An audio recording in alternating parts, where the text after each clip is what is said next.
આપણે મત્સ્ય પુરાણના 64મા દિવસની કથાને આગળ વધારીએ. સૂતર, કપાસ, આસવ, ગોબર, ગોળ, પક્ષી તેલ, ઘી, મધ, મીઠું, મદિરા, ભાત તથા આમનાથી બનેલી અન્ય વસ્તુઓ તથા દરેક પ્રકારના પકવાનોની ચોરી કરનારને તે વસ્તુથી 2 ગણો દંડ કરવો જોઈએ.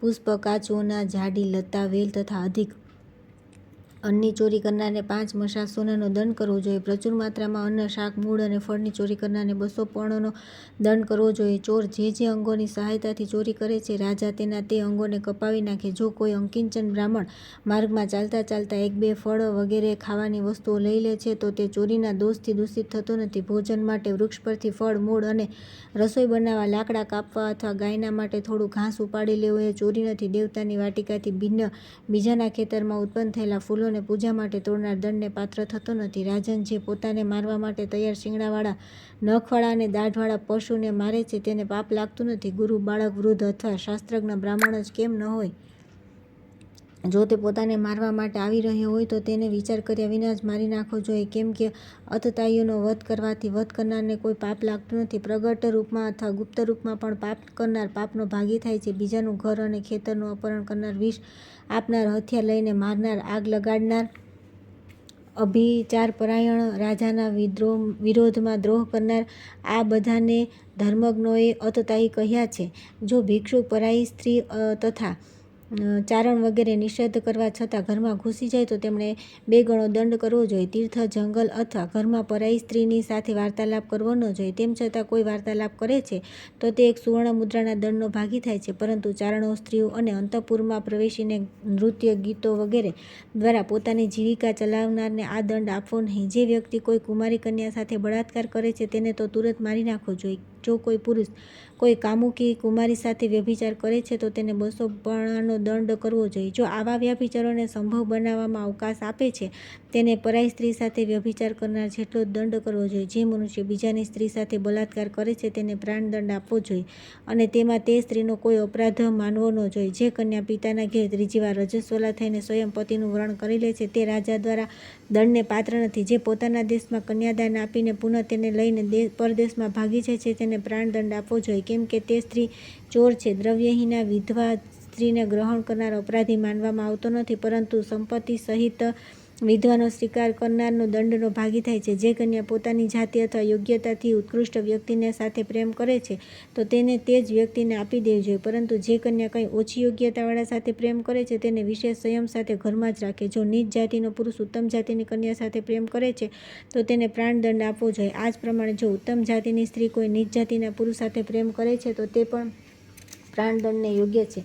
જે સ્ત્રી પોતાના પતિને છોડી દે છે તેને ઘરમાં કાઢી મૂકીને કોઈ સંસ્થામાં મૂકી દેવી જોઈએ. રાજા સવર્ણ પુરુષ દ્વારા દૂષિત કુલટા સ્ત્રીને સર્વ અધિકારોથી વંચિત કરીને મલિન બનાવી દે અને ભોજન માત્રનો પ્રબંધ કરી ઘરમાં પડી રહેવા દે. ઉત્તમ કુળ અને જાતિમાં ઉત્પન્ન થયેલી સ્ત્રી જો દૂષિત થઈ તો તેની ચોટલીઓ રાખીને માથાના વાળ કપાવી નાખવા અને નિત્ય મેલા વસ્ત્રો પહેરવા માટે આપે. જો બ્રાહ્મણ, ક્ષત્રિય અને વૈશ્ય ક્રમશઃ ક્ષત્રિય, વૈશ્ય અને શૂદ્રની સ્ત્રી સાથે દુરાચાર કરે છે તો તેઓ રાજા દ્વારા ઉત્તમ સાહસ નામક દંડના ભાગી થાય છે. જો બ્રાહ્મણ, વૈશ્ય સ્ત્રી સાથે અને ક્ષત્રિય અંત્ય સ્ત્રીની સાથે પાપાચારણ કરે છે તો તેમને મધ્યમ સાહસનો દંડ કરવો જોઈએ. અને જો વૈશ્ય શૂદ્રા સ્ત્રીની સાથે વ્યભિચાર કરે છે તો તેને પણ પૂર્વોક્ત રીત પ્રમાણે ઉત્તમ સાહસનો દંડ મળવો જોઈએ. જો શૂદ્ર જાતિ પોતાની સ્ત્રીની સાથે સમાગમ કરે તો તેને 100 મુદ્રોનો દંડ કરવો જોઈએ. આ જ પ્રમાણે સવર્ણા સ્ત્રીની સાથે પાપાચરણ કરવાથી વૈશ્યને 200, ક્ષત્રિયોને 300 અને બ્રાહ્મણને 400 મુદ્રાઓનો દંડ કરવો જોઈએ. આ દંડ અરક્ષિત સ્ત્રીની સાથે પાપાચરણ કરવાના બતાવ્યા છે, પરંતુ સુરક્ષિત સ્ત્રીની સાથે દુરાચાર કરવાથી આનાથી વધારે દંડ કરવો જોઈએ. માતા, ફોઈ, સાસુ, મામી, કાકાની દીકરી, બહેન, કાકીની સખી, શિષ્યની પત્ની, બહેન, તેમની સખી તથા ભાઈની સ્ત્રી આ બધાની સાથે સમાગમ કરવાથી ઉપર કહ્યાથી 2 ગણો દંડ કરવો જોઈએ. ભાણેજની સ્ત્રી, રાજાની પત્ની, સંન્યાસીની તથા ઉચ્ચ વર્ણની સ્ત્રી આ બધી અગમ્ય માનવામાં આવી છે. આ બધાની સાથે સમાગમ કરનારને પ્રાણદંડ આપવો જોઈએ. આ જ પ્રમાણે ચાંડાલની સ્ત્રી સાથે વ્યભિચાર કરનારને પણ પ્રાણદંડ આપવો જોઈએ. ગાયને છોડીને બીજી તિર્યક યોનિમાં સંભોગ કરનાર વ્યક્તિને મુંડન કરાવીને તે પશુ માટે ઘાસ પાણીની વ્યવસ્થા તેની પાસે કરાવવી જોઈએ. ગાય સાથે સંભોગ કરનારને સોનાનો દંડ કરવો જોઈએ. વેશ્યાની સાથે સમાગમ કરનાર બ્રાહ્મણે વેશ્યાને આપેલ શુલ્ક બરાબર અર્થદંડ કરવો જોઈએ. વેશ્યા વગેરે વેતન સ્વીકાર કરવા ઉપરાંત લોભવશ અન્યત્ર ચાલી જાય છે તો તેને 2 ગણો દંડ કરવો જોઈએ. માતા, પિતા, સ્ત્રી, પુરોહિત અને યજમાન આ પતિત થયા બાદ પણ છોડવા નહીં. પરંતુ જો કોઈ મનુષ્ય આમનામાંથી કોઈને છોડી દે છે તો તે 600 સુવર્ણ મુદ્રાઓનો દંડનો ભાગી થાય છે. પતિત થયા પછી ગુરુજનોનો ત્યાગ કરી શકાય છે, પરંતુ માતા પિતાનો નહીં. ગર્ભકાળમાં ધારણ પોષણ કરવાના કારણે માતા પિતાનું ગૌરવ ગુરુજનોથી વિશેષ છે. અન્ય અધ્યાયના દિવસે પણ અધ્યયન કરવાવાળા બ્રાહ્મણને 3 કશાર્પણનો દંડ કરવો જોઈએ. આ જ પ્રમાણે તેમણે પોતપોતાના આચારોનું ઉલ્લંઘન કરવાથી પણ દંડ કરવો જોઈએ. જે અપરાધોમાં માત્ર દંડની ચર્ચા કરવામાં આવી છે અને કોઈ દંડની રકમ નિશ્ચિત કરવામાં આવી નથી, ત્યાં સોનાનો એક કૃષ્ણાલ દંડ રૂપે સમજવો જોઈએ. સ્ત્રી, પુત્ર, સેવક, શિષ્ય તથા સગો ભાઈ આ જો અપરાધ કરે તો તેમને રસ્સીથી બાંધીને વાંસની લાકડીથી શરીરની પીઠ પર દંડ આપવો જોઈએ. આ સિવાય બીજો કોઈ ભાગ પર નહીં. આ સિવાય બીજા કોઈ ભાગો પર પ્રહાર કરનારને ચોરી કરવા જેટલું પાપ લાગે છે.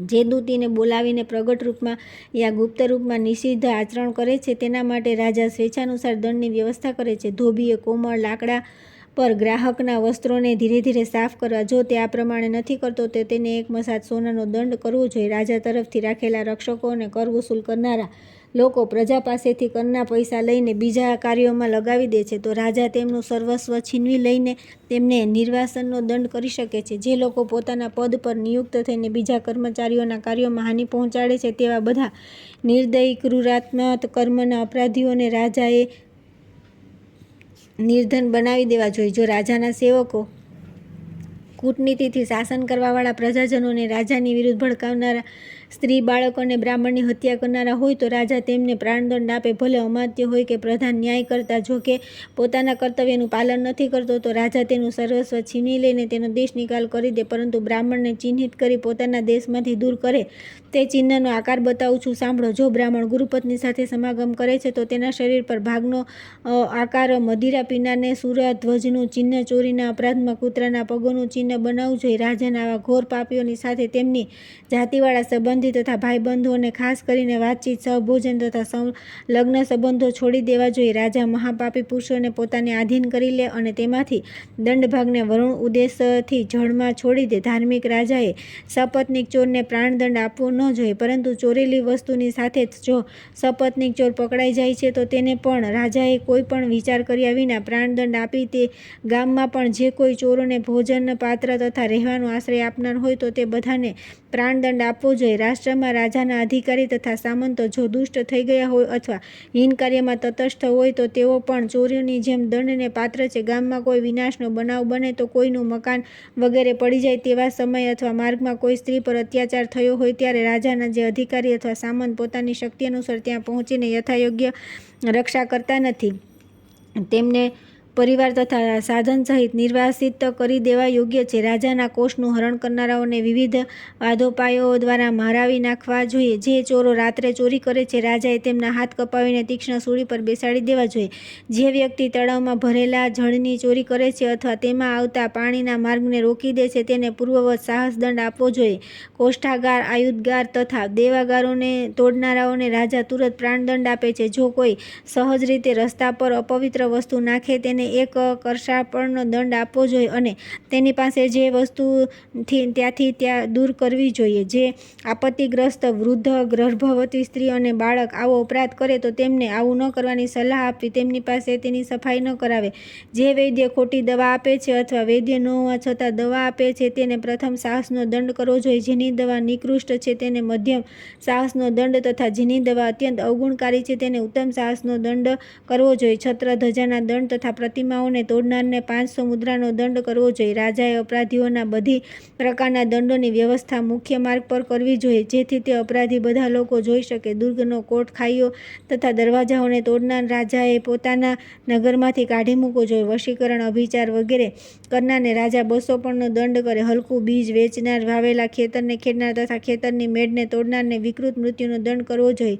નરાધીપ, સારી ધાતુમાં બનાવટી ધાતુ મેળવનાર તથા અન્યાયી સોનીને પણ કઠોર સજા કરવી જોઈએ. જે વ્યક્તિ દુકાનમાંથી વસ્તુ લઈને તેના પૈસા ચૂકવતા નથી તે સારી વસ્તુને ખોટી કહે છે અને વસ્તુને બજારમાં ગુપ્ત રીતે વેચે છે તેને મધ્યમ સાહસનો દંડ કરવો જોઈએ. આ જ પ્રમાણે કૂટનીતિનો પ્રયોગ કરનારને ઉત્તમ સાહસનો દંડ કરવો જોઈએ. આ બધા અપરાધીઓને રાજા અલગ અલગ ઉત્તમ સાહસનો દંડ કરે. શાસ્ત્ર, યજ્ઞ, તપસ્યા, દેશ, દેવતા તથા સતીની નિંદા કરનાર પુરુષ ઉત્તમ સાહસના દંડને પાત્ર છે. અનેક વ્યક્તિ કોઈ એક વ્યક્તિના પ્રત્યે દંડનીય અપરાધ કરે છે તો તે બધાને 2 ગણો દંડ કરવો જોઈએ. જે વ્યક્તિ પર ઝઘડાનો આરોપ હોય તેને 2 ગણો દંડ કરવો જોઈએ. જો બ્રાહ્મણ પોતાના આચાર વિચારથી અધમ થઈ ગયો હોય તેને રાજા પોતાના રાજ્યમાંથી કાઢી મૂકે. જે બ્રાહ્મણ અભક્ષ્ય પદાર્થો ખાય છે તેને તુરત જ રાષ્ટ્રમાંથી કાઢી મૂકવો જોઈએ. અભક્ષ્ય પદાર્થો ખાનાર શૂદ્રને 1 કૃષ્ણાલનો દંડ કરવો જોઈએ તથા બ્રાહ્મણ દ્વિજાતિની વ્યક્તિને ક્રમશઃ 4 ગણો, 3 ગણો અને 2 ગણો દંડ કરવો જોઈએ. સંદેશ ન આપનાર તથા સમુદ્રમાં બનેલા અડાને નષ્ટ કરનાર વ્યક્તિને રાજા 50 મુદ્રાનો દંડ કરે. જે શ્રેષ્ઠ હોય, અસ્પૃશ્યનો સ્પર્શ કરે છે, અયોગ્ય હોયને યોગ્ય કાર્યમાં હાથ લગાવે છે, શૂદ્ર અને સંન્યાસીઓની ઘેર દેવ કાર્ય અને પિતૃ કાર્યમાં ભોજન કરે છે તથા નિમંત્રણ સ્વીકાર કરીને ભોજન કરવા જતો નથી. આ બધા રાજા દ્વારા સોપણ, કરશાપણ દંડના ભાગી છે. પિતા અને પુત્રના પારસ્પરિક વિરોધમાં સાક્ષી આપનારાઓને 200 પણનો દંડ કરવો જોઈએ. જો કોઈ માનનીય વ્યક્તિ આવો અપરાધ કરે છે તો તેને 108 પણનો દંડ કરવો જોઈએ. ત્રાજવા, સાસન, માપવાનું સાધન અને ધર્મકાંટામાં ગરબડ કરનાર તથા આવી વ્યક્તિની સાથે વ્યવહાર કરનારને ઉત્તમ સાહસનો દંડ કરવો જોઈએ. વિષ આપનારી, આગ લગાડનારી, પતિ, ગુરુજન તથા પોતાના બાળકોની હત્યા કરનારી સ્ત્રીના નાક, કાન, હોઠ કપાવીને પશુઓ દ્વારા મરાવી નાખવી જોઈએ. જે ગામ, ખેતર અને ઘરમાં આગ લગાડનાર તથા રાજપત્ની સાથે વ્યભિચાર કરનાર છે તેમને અગ્નિમાં બાળી નાખવા જોઈએ. જે રાજાનો અધિકારી રાજા વિશે તથ્ય વિનાની વાતો લખે છે તથા બીજાની સ્ત્રીની સાથે અપરાધ કરનાર અને ચોરને છોડી દે છે તેને ઉત્તમ સાહસનો દંડ કરવો જોઈએ. જે વ્યક્તિ અભક્ષ્ય પદાર્થ ખવડાવીને બ્રાહ્મણને દૂષિત કરે છે તેને ઉત્તમ સાહસનો દંડ આપવો જોઈએ. આ જ પ્રમાણે ક્ષત્રિયને વિધર્મી કરનારને મધ્યમ, વૈશ્યને પ્રથમ તથા શૂદ્રને અર્ધ સાહસનો દંડ કરવો જોઈએ. મૃત વ્યક્તિના શરીર પરના આભૂષણ તથા વસ્ત્ર વગેરે વેચનાર, ગુરુ પર પ્રહાર કરનાર, રાજાના વાહન અને આસન પર બેસનારને ઉત્તમ સાહસનો દંડ કરવો જોઈએ. જે વ્યક્તિ ન્યાય દ્વારા આ યુદ્ધમાં પરાજિત થવા છતાં હું પરાજિત નથી એવું પોતે માને તેને પુનઃ રાજાએ જીતીને 2 ગણો દંડ કરવો જોઈએ. જે વ્યક્તિ અપરાધી હોવા છતાં બોલાવવાથી આવતો નથી અને જે બોલાવ્યા વિના સામે આવી જાય છે તથા જે અપરાધી દંડ આપનારના હાથમાંથી છૂટીને ભાગી જાય છે આવા લોકોને ન્યાય કરતાંય ભારે દંડ કરવો. જે વ્યક્તિ દૂત હોવા છતાં પોતાની ફરજનું પાલન કરતી નથી તેને ઉપર કહેલા દંડને અડધો દંડ કરવો જોઈએ. દંડ અથવા નિયમને માટે બાંધીને લઈ જવાના સમયે જો કોઈ અપરાધી ભાગી જાય છે તો તેને 8 ગણો દંડ કરવો જોઈએ. જે પુરુષ સામાન્ય વાદ વિવાદમાં કોઈના નખ યા વાળ કાપી નાખે છે તે મધ્યમ દંડને પાત્ર છે. જે વ્યક્તિ બળપૂર્વક અવધ્ય અપરાધીના બંધનોને છોડી દે છે તથા જે મૃત્યુદંડના અપરાધીને છોડી દે છે તે 2 ગણા દંડને પાત્ર છે. રાજાના જે સભાસદ ઉપસ્થિત વિષયોમાં કુશળતાથી કામ કરતા નથી તેમને 2 ગણો દંડ કરવો જોઈએ. રાજા આવા અપરાધીઓને 30 ગણો વધારે દંડ કરે અને જળમાં ફેંકાવી દે. થોડા અપરાધમાં અલ્પ દંડ દેનાર ન્યાયકર્તાને જેટલો ઓછો યા અધિક દંડ હોય તેણે પોતાના ઘેરથી પૂરો કરવો યા અપરાધીને પાછો આપી દેવો જોઈએ. અવધ્ય અપરાધીને વધ કરવામાં જેટલું પાપ લાગે છે તેટલું જ પાપ અપરાધીને છોડી દેવામાં લાગે છે. રાજાએ આ બંને સ્થિતિઓમાં સમાનરૂપે પાપના ભાગી થવું પડે છે. સર્વ પ્રકારના પાપોમાં અપરાધી બ્રાહ્મણને મૃત્યુદંડ આપવો ન જોઈએ. તેને સંપૂર્ણ સંપત્તિ સાથે રાષ્ટ્રમાંથી નિર્વાસિત કરી દેવો જોઈએ. કદીએ ભૂલથી પણ બ્રાહ્મણનો વધ કરવો નહીં કેમ કે તેનાથી વિશેષ પાપ થાય છે. તેથી રાજાએ બ્રાહ્મણથી બચવું જોઈએ. અદંડનીય પુરુષને દંડ આપવો તથા દંડનીયને દંડ ન આપવાથી રાજા મહાન અપયશનો ભાગી થાય છે અને મૃત્યુ પછી નરકમાં જાય છે. તેથી રાજાએ મનુષ્યના અપરાધને સારી રીતે સમજીને તથા યથાસમય બ્રાહ્મણોની અનુમતિ લઈને અપરાધીઓ પ્રત્યે દંડનો નિર્ણય કરે અને જે પ્રકારના દંડ પાત્ર હોય તેની સારી રીતે સમીક્ષા કરી તેને પ્રકારનો ઉચિત દંડ આપે. ત્યાર પછી આવે છે 228મો અધ્યાય અદ્ભુત શાંતિનું વર્ણન. મનુએ પૂછ્યું કે કેશવ, દિવ્ય અંતરિક્ષ અને પૃથ્વી સંબંધી મોટા અદ્ભુત ઉપદ્રવો થયા ત્યારે જે શાંતિનું વિધાન કરવામાં આવે છે તે હું સાંભળવા ઈચ્છું છું. મત્સ્ય ભગવાને કહ્યું કે રાજન, હવે હું ઉત્પાતોના સમયે કરવામાં આવતી શાંતિના 3 પ્રકાર બતાવી રહ્યો છું. તેમનામાં વિશેષ રૂપે પૃથ્વી સંબંધી મહોત્પાતના અવસર પર શાંતિ કરવી જોઈએ. રાજન, અંતરિક્ષ સંબંધી ઉત્પાતોને માટે અભય તથા દિવ્ય ઉત્પાદોને માટે સૌમ્ય શાંતિ કરવી જોઈએ. રાજન, વિજયાભિલાષી તથા ઐશ્વર્યકામી હોય તે શત્રુઓ પર વિજયી થવાના ઈચ્છુક શત્રુઓ દ્વારા આક્રાંત અભિચારિક કર્મોની શંકાથી યુક્ત શત્રુઓને વિનષ્ટ કરવા માટે ઉદ્યત રાજાના માટે મહાન ભય ઉપસ્થિત થાય તો અભયા શાંતિ કહી છે. રાજ્યક્ષમાં રોગથી ગ્રસ્ત, ઘાવથી દુર્બળ તથા યજ્ઞથી કામનાવાળાને માટે સૌમ્યા શાંતિની પ્રશંસા કરવામાં આવી છે. ભૂકંપ આવે તો, અકાલ પડે તો, અતિવૃષ્ટિ, અનાવૃષ્ટિ તથા ટીટોળિયાનો ભય હોય તો, પાગલ અને ચોરનો ભય હોય તો રાજાએ વૈષ્ણવી શાંતિ કરાવવી જોઈએ. પશુઓ અને મનુષ્યનો ભીષણ સંહાર થાય તો તથા ભૂત પિશાચ વગેરે દેખાય તો રૌદ્રી શાંતિ કરાવવી જોઈએ. વેદોનો વિનાશ થઈ જાય તો, લોકો નાસ્તિક થઈ જાય તો તથા અપૂજ્ય લોકોની પૂજા થાય તો બ્રાહ્મી શાંતિ કરાવવી જોઈએ. ભાવિ અભિષેક, શત્રુસેનાથી ઉત્પન્ન ભય, પોતાના રાષ્ટ્રમાં ભેદ તથા શત્રુ વધનો અવસર પ્રાપ્ત થાય તો રૌદ્રી શાંતિની પ્રશંસા કરવામાં આવી છે. 3 દિવસથી વધારે પ્રબળ વાયુ ચાલવાથી, બધા ભક્ષ્ય પદાર્થો વિકૃત થઈ જવાથી તથા વાતજ વ્યાધિના પ્રકોપ વખતે વાયવી શાંતિ કરાવવી જોઈએ. અકાળનો ભય હોય, વરસાદથી વધારે નુકસાન થાય તથા જળાશયોમાં કોઈ વિકાર ઉત્પન્ન થઈ ગયો હોય તો એવા સમયે વારુણી શાંતિ કરાવવી જોઈએ. મહાબાહો અભિશાપનો ભય ઉપસ્થિત થાય ત્યારે ભાર્ગવી તથા સ્ત્રીના પ્રસવમાં વિકાર ઉત્પન્ન થાય ત્યારે પ્રજાપત્ય નામની શાંતિ કરાવવી જોઈએ. ગૃહ સામગ્રીઓમાં વિકાર ઉત્પન્ન થાય તો ત્રાષ્ટી, વિશ્વકર્મા સંબંધી શાંતિ કરાવવી જોઈએ. બાળકોનું વિઘ્ન દૂર કરવા માટે કૌમારી શાંતિ કરવી જોઈએ. અગ્નિ વિકાર થાય તો, આજ્ઞાભંગ થાય તો તથા સેવકો વગેરેનો વિનાશ થાય તો આગ્નેય શાંતિ કરાવવી જોઈએ. અશ્વની શાંતિ કામનાથી તેમનામાં રોગ ઉત્પન્ન થાય તો તે અધિક સંખ્યાની અભિલાષાથી ગંધર્વી શાંતિ કરાવવી જોઈએ.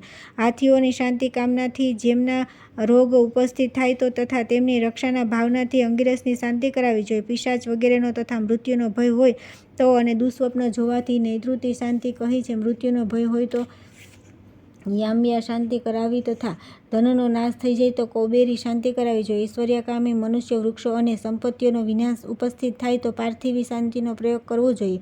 માનવ શ્રેષ્ઠ દિવસના યા રાત્રિના પહેલા પહોરમાં સૂર્યના હસ્ત સ્વાતિ, ચિત્રા, પુનર્વસુ યા અશ્વિની નક્ષત્ર પર જવાથી વાયવ્ય કોણમાં જો અદ્ભુત ઉત્પ્રવ દેખાય તો અગ્નેય શાંતિ કરાવવી જોઈએ. રવિનંદન દિવસના અથવા રાત્રિના પ્રહરમાં સૂર્યના પુષ્ય, ભરણી, કૃતિકા, મઘા અને વિશાખા નક્ષત્રમાં જવાથી આગ્નેય કોણ યા દક્ષિણ દિશામાં જો કોઈ ઉત્પાત દેખાય તો અગ્નિય શાંતિ કરાવવી જોઈએ. દિવસના યા રાત્રિના ત્રીજા પ્રહરમાં રોહિણી, શ્રવણ, ધનિષ્ઠા, ઉત્તરાષાઢા, અનુરાધા અને જ્યેષ્ઠા નક્ષત્રમાં સૂર્યના જવાથી જો ઈશાન, પૂર્વ કે અગ્નિકોણમાં કોઈ ઉત્પાત દેખાય તો સેન્દ્રી શાંતિ કરાવવી જોઈએ. દિવસ કે રાત્રિના ચોથા પ્રહરમાં અશ્લેષા, રેવતી, આદ્રા, ઉત્તર ભાદ્રપદા, શતભિષા યા મૂળ નક્ષત્રમાં સૂર્યના જવાથી પશ્ચિમ દિશામાં ઉત્પાત દેખાય તો રાજાએ વરુણી શાંતિ કરાવવી જોઈએ. જો મધ્યાહન સમયે ક્યાંય અદ્ભુત ઉત્પાતો થાય તો તે સમયે બંને પ્રકારની શાંતિ કરાવવી જોઈએ. આ ઉપરયુક્ત કારણો ઉપસ્થિત થાય તો જ શાંતિ કરાવવી જોઈએ, અન્યથા નહીં. કારણ વિના કરાવેલી શાંતિ નિષ્ફળ થઈ જાય છે. રાજન, જે પ્રમાણે કવચથી સુરક્ષિત શરીરવાળા મનુષ્યને બાણ પ્રહાર કરી કોઈ પ્રકારથી હાનિ પહોંચાડતો નથી તે જ પ્રમાણે ધર્માત્મા અને શાંતિપરાયણ મનુષ્યોને દેવ પ્રહાર કોઈ પ્રહારની હાનિ પહોંચાડી શકતા નથી. ત્યાર પછી આવે છે 229મો અધ્યાય, ઉત્પાતોના ભેદ તથા કેટલાક ઋતુ સ્વભાવજન્ય શુભદાયક અદ્ભુતોનું વર્ણન. મનુએ પૂછ્યું કે વિશાળ નેત્રવાળા દેવ, હવે મને એ અદ્ભુતોનું ફળ તથા તેની શાંતિનો ઉપાય બતલાવો, કેમ કે આપ બધા વિષયોના જ્ઞાતા છો. મત્સ્ય ભગવાને કહ્યું કે રાજન, આ વિષયમાં બધા ધર્માત્માઓમાં શ્રેષ્ઠ મહાતપસ્વી વૃદ્ધ ગર્ગે અત્રિને જે કંઈ કહ્યું હતું તે બધું હું તમને બતાવી રહ્યો છું. એક સમયે મુનિજનોના પ્રિય ગર્ગાચાર્ય સરસ્વતી નદીના તટ પર સુખપૂર્વક બેઠા હતા. તે જ સમયે મહાતેજસ્વી અત્રિએ તેમને પ્રશ્ન કર્યો. અત્રિ ઋષિએ પૂછ્યું કે મહર્ષિ, આપ મને વિનાશોન્મુખ મનુષ્યો, રાજાઓ અને નગરોના બધા પૂર્વ લક્ષણો બતલાવો. ગર્ગજી બોલ્યા કે અત્રિજી, મનુષ્યોના અત્યાચારથી દેવતાઓ અવશ્ય પ્રતિકૂળ થઈ જાય છે. તે દેવતાઓના અપ્રસન્ન થવાથી ઉત્પાત આરંભ થાય છે. તે ઉત્પાત દિવ્ય, અંતરિક્ષ અને જમીન 3 પ્રકારના હોય છે. ગ્રહો અને નક્ષત્રોના વિકારને દિવ્ય ઉત્પાતો જાણવા જોઈએ. હવે મારાથી અંતરિક્ષ ઉત્પાતનું વર્ણન સાંભળો. ઉલ્કાપાત, દિશાઓનો દાહ, મંડળોનો ઉદય, આકાશમાં ગંધર્વનગર દેખાવું, ખંડવૃષ્ટિ, અનાવૃષ્ટિ યા અતિવૃષ્ટિ, આ પ્રકારના ઉત્પાતોને અંતરિક્ષ ઉત્પાત કહે છે. સ્થાવર જંગમમાં ઉત્પન્ન થયેલ ઉત્પાત તથા ભૂમિજન્ય ભૂકંપ ભૌમ ઉત્પાત છે. જળાશયનો વિકાર પણ ભૌમ ઉત્પાત કહેવાય છે. ભૌમ ઉત્પાત થાય તેનું થોડું ફળ જાણવું જોઈએ, પરંતુ તે શાંત થતાં ઘણી વાર લાગે છે. આંતરિક્ષ ઉત્પાત મધ્યમ ફળ આપનારો હોય છે અને મધ્યકાળમાં પરિણામદાયી હોય છે. આ મહા ઉત્પાતનો ઉદય થવાથી જો કલ્યાણકારીણી વૃષ્ટિ થાય તો એ સમજી લેવું જોઈએ કે 1 સપ્તાહની અંદર આ ઉત્પાત નિષ્ફળ થઈ જશે. પરંતુ આ મહાન ઉત્પાતનું અવસાન શાંતિ વિના થતું નથી. આને 3 વર્ષ સુધી મહાન ભયદાયક માનવો જોઈએ. આનું પરિણામ રાજાના શરીર, રાજ્ય, નગરદ્વાર, પુરોહિત, પુત્ર, કોષ અને વાહનો પર પ્રગટ થાય છે. રાજેન્દ્ર, જે અદ્ભુત નામક ઉત્પાતો ઋતુઓના સ્વભાવને અનુકૂળ હોય છે તેમને શુભદાયક માનવા જોઈએ. હું તેમનું વર્ણન કરી રહ્યો છું. વજ્ર તથા વીજળી પડવાથી ધરતીકંપ, સંધ્યાના સમયે વજ્રનો અવાજ, સૂર્ય તથા ચંદ્રમામાં મંડળો થવા, ધૂળ અને ધુમાડાનો ઉદ્ભવ, ઉદય અને અસ્તના સમયે સૂર્યની અતિલાલીમાં વૃક્ષોની તૂટી જવાથી તેમનામાં રસ ટપકવો, ફળવાળા વૃક્ષોની વિપુલતા, ગાય, પક્ષી અને મધનો અનાજની વૃદ્ધિ. આ ચૈત્ર અને વૈશાખ માસમાં શુભ્રપદ, ગ્રીષ્મ ઋતુમાં કલુષિત નક્ષત્રો અને ગ્રહોનું પતન, સૂર્ય ચંદ્રના મંડળો કપિલ વર્ણના થવા, સાયંકાળના આકાશનું કાળું અને સફેદ મિશ્રિત પીળા, ધૂસરિત શ્યામ લાલ લાલ પુષ્પના જેવું અરુણ અને ક્ષુબ્ધ સાગરની જેમ સંશુબ્ધ થવું તથા નદીઓનું જળ સુકાઈ જવું, આ ઉત્પાતોને જોઈને આમને શુભ કહેવા જોઈએ. ઇન્દ્રધનુષનો મંડલાકાર ઉદય, વીજળી અને ઉલ્કા પડવી, ઓચિંતો ધરતીકંપ, ઉલટ પુલટ, વિકૃતિ અને હાસ, નદી તળાવોમાં પાણીની કમી, નાવ જહાજ અને પુલનું ધ્રુજવું, શિંગડાવાળા પશુઓ અને શુકરોની વૃદ્ધિ. આ ઉત્પાત વર્ષા ઋતુમાં મંગલાકારી છે. શીતળ વાયુ, ઝાકળ, પશુ પક્ષીઓના દર્શન, દૈવી વાણી, સૂર્યના ઉદય અસ્તના સમયે આકાશ, વન અને પર્વતો સહિત દિશાઓનું ગાઢ અંધકારમય થઈ જવું.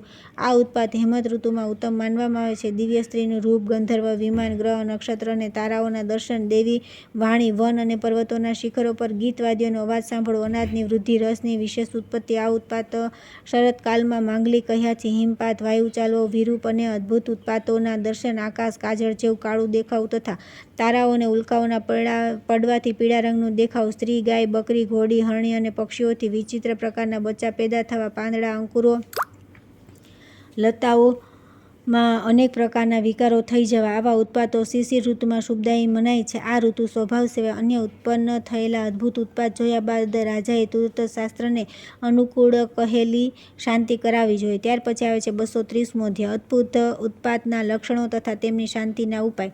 ગર્ગજી બોલ્યા કે જ્યારે દેવમૂર્તિઓ નાચવા લાગે છે, કંપે છે, બાળવા લાગે છે, અગ્નિ, ધુમાડો, તેલ, રક્ત અને ચરબી ઓકવા લાગે છે, રડે છે, પરસેવો વહેવા લાગે છે, હસે છે, ઉઠે છે, બેસે છે, દોડવા લાગે છે, ખાય છે, કોષ, અસ્ત્ર, ધજાઓ ફેંકવા લાગે છે, નીચું મોઢું કરીને રહે છે અથવા એક સ્થાનથી બીજા સ્થાન પર ભ્રમણ કરવા લાગે છે, આ પ્રમાણે એકાએક ઉત્પન્ન થયેલા ઉત્પાત જ જો શિવલિંગ, દેવ, મંદિર તથા બ્રાહ્મણોના પૂરમાં દેખાય છે તો તે સ્થાન પર રહેવું ન જોઈએ. આવા ઉત્પાત થયા પછી યા તો રાજા પર મોટી આપત્તિ આવે છે અથવા તો સ્થાનનો વિનાશ થાય છે. દેવ દર્શન માટે જતા જો આવા ઉત્પાત દેખાય તો તે દેશ માટે ભયસૂચક ગણાય છે. ગૃહ સંબંધી ઉત્પાતોને બ્રહ્મા સાથે સંબંધિત જાણવા જોઈએ, તેથી ત્યાં નિવાસ ન કરવો. પશુઓના ઉત્પાતોને રુદ્રથી ઉત્પન્ન અને રાજાઓના ઉત્પાતોને લોકપાલથી ઉત્પન્ન જાણવા જોઈએ. સેનાપતિઓના ઉત્પાતોને સ્કંદ તથા વિશાખથી ઉત્પન્ન તથા વિશ્વ ઉત્પાતોને વિષ્ણુ, વસુ, ઇન્દ્ર તથા વિશ્વકર્માથી ઉત્પન્ન સમજવા જોઈએ. જે ગણોના નાયક છે તેમના પર થનાર ઉત્પાત વિનાયકથી ઉત્પન્ન જાણવો જોઈએ. દેવદૂતોની અપ્રસન્નતાથી રાજદૂતો પર તથા દેવાંગનાઓ દ્વારા રાજપત્નીઓ પર ઉત્પાત થાય છે. ગ્રહોના ઉપદ્રવને ભગવાન